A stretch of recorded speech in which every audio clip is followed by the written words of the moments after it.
देखिए, ये जो कथा है ना, ये देवताओं के घमंड की कथा है। देवता लोग इतना अहंकारी हो गए थे, इतना घमंडी हो गए थे कि अपने से बड़ों का अपमान करना शुरू कर चुके थे और इसी के वजह से उनका पतन हो जाता है। और किस तरह से वो लोग भगवान विष्णु से विनती करके अपना शक्ति प्राप्त करते हैं, इसी पे आधारित कहानी है। एक बार कहीं दुर्वासा ऋषि जा रहे थे रास्ते में और उधर से देखिए इंद्र भगवान आ रहे थे। तो इंद्र भगवान अपने हाथी पे बैठ के आ रहे थे।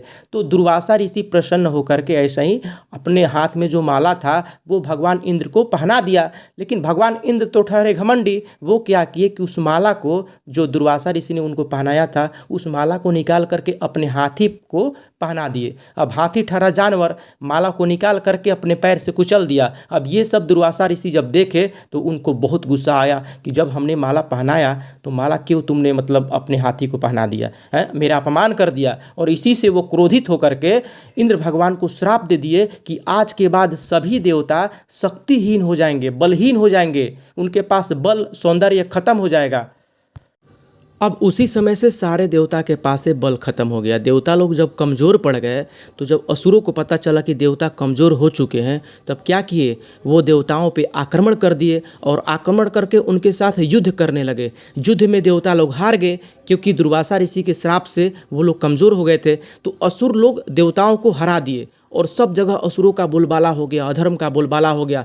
तब जा कर के देवताओं को अपने गलती का एहसास हुआ और वो दौड़े दौड़े कहाँ गए, ब्रह्मा जी के पास गए कि हे ब्रह्म भगवान, यहाँ पे तो अनर्थ हो गया। हम लोग इतने घमंडवश चूर हो गए थे कि हमें पता ही नहीं चलता था कि बड़े कौन है छोटे कौन है। तो इसके वजह से दुर्वासा ऋषि ने श्राप दे दिया, हम सारे देवता कमज़ोर हो गए और असुर लोग राज कर रहे हैं। तो हमें वो शक्ति प्रदान कीजिए पहले वाला। तो ब्रह्मा जी भी देखे कि भाई मजबूरी है, तो इनको सबको लेकर के भगवान विष्णु के पास गए जो क्षीर सागर में सोए हुए थे। शशंक चक्रम सक्रीटुकुंडलम सपीत वस्त्रम सरसिरुहेक्षणम सहार वक्षस्थल कौस्तुभश्रियम नमामि विष्णु शिशा चतुर्भुजम। तो सारे देवताओं को लेकर के भगवान ब्रह्मा जी जो थे वह विष्णु भगवान के पास गए और बोले कि देखिए इनको न्याय दिलवाइए, देवताओं के साथ तो बहुत ही गलत हो रहा है, असुर लोग राज कर रहे हैं।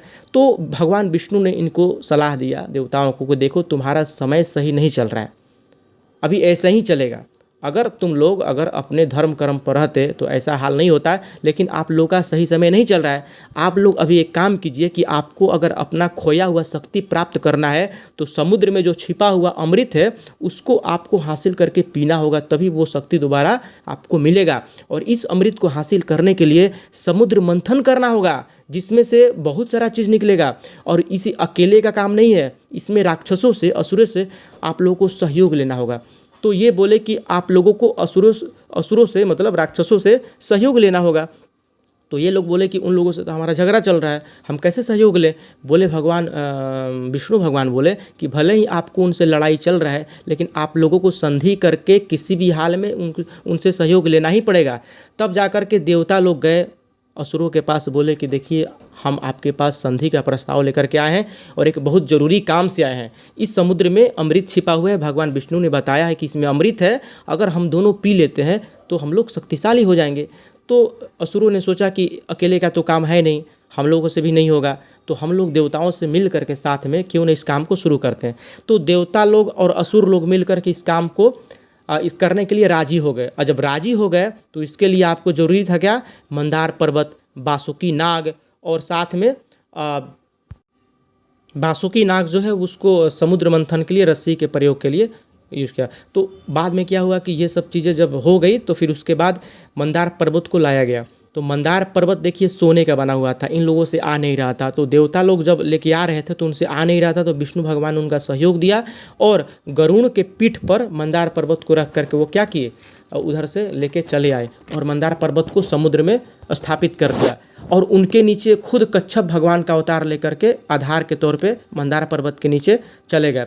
और फिर बासुकी नाग को रस्सी बनाया और इस तरह से करके, और जहाँ पे जो पूँछ का जो हिस्सा था उधर देवता लोग पकड़ लिए और जो मुख का हिस्सा था वो राक्षस लोग पकड़ लिए और रस्सी बना करके बासुकी नाग को और मंदार पर्वत को ऐसे समुद्र के बीचों बीच रख के समुद्र मंथन शुरू कर दिए। समुद्र मंथन होना शुरू हो गया। समुद्र मंथन होते वक्त उसमें से बहुत सारी चीज़ें निकली, अंततः आपको 14 प्रकार के रत्न निकले। ठीक है, समुद्र मंथन हुआ, उसमें से 14 प्रकार के रत्न निकले थे, जिसमें कालकूट 20 था, कामधेनु, उच्च सर्वा घोड़ा, एरावत, ऐसे करके कल्प वृक्ष अप्सरा, लक्ष्मी, वारुणी, चंद्रमा, ऐसे परिजात वृक्ष, पांचजन्य, शंख, धन्वंतरी लेकर के कलश भी निकले। उसमें से देखिए पहले तो कालकूट विष निकला। तो कालकूट विष इतना भयंकर था कि उसके निकलने के बाद ही बहुत सारे जानवर मरने लगे और जाकर के त्राही माम मच गया। तो कौन पिएगा भाई, कौन रक्षा करेगा कालकूट विष से? सब लोग घबरा रहे थे। तो सब लोग यहाँ पे कहाँ गए? महादेव के पास गए, बाबा भोलेनाथ के पास गए कि देखिए इस कालकूट विष को आप ही धारण कर सकते हैं, दूसरे के बस के बात नहीं है, आप ही इसको धारण कीजिए, आप ही इसको किसी भी प्रकार से ख़त्म कीजिए। तो भगवान जो शिव थे उनको लगा कि नहीं, इसके वजह से तो पूरे धरती का विनाश हो जाएगा, पूरे ब्रह्मांड का मतलब खात्मा हो जाएगा, इससे अच्छा है कि इसको हम पी जाते हैं। तो वो क्या किए कि कालकूट विष को पी गए, लेकिन कंठ तक ही रखे, इसके वजह से उनका कंठ नीला हो गया। तो जो कालकूट विष निकला उसको तो महादेव ने पी लिया, लेकिन ऐसे कर करके बहुत सारे रत्न निकले और लास्ट में क्या हुआ कि आपको धन्वंतरी जी कलश लेकर के, अमृत का कलश लेकर के निकले उसमें से। तो जब धन्वंतरी ने कलश लेकर के निकला तो असुर लोग दौड़ पड़े और दौड़ करके अमृत का कलश छीन लिया, छीन करके अपने राज्य में चले गए। तो फिर जाकर के विष्णु भगवान के पास देवता लोग बोले कि देखिए अभी तो अमृत का कलश निकला ही था, देवता लोग लेकर के असुर लोग निकल के लेकर के भाग गए। तो जब सुने भगवान विष्णु कि असुर लोग अमृत लेकर के भाग गए तो उनके सभा में भगवान विष्णु मतलब औरत का रूप धारण करके, एक स्त्री का रूप धारण करके, सुंदर स्त्री का रूप धारण करके गए और जा कर के उनको मोहित कर लिया।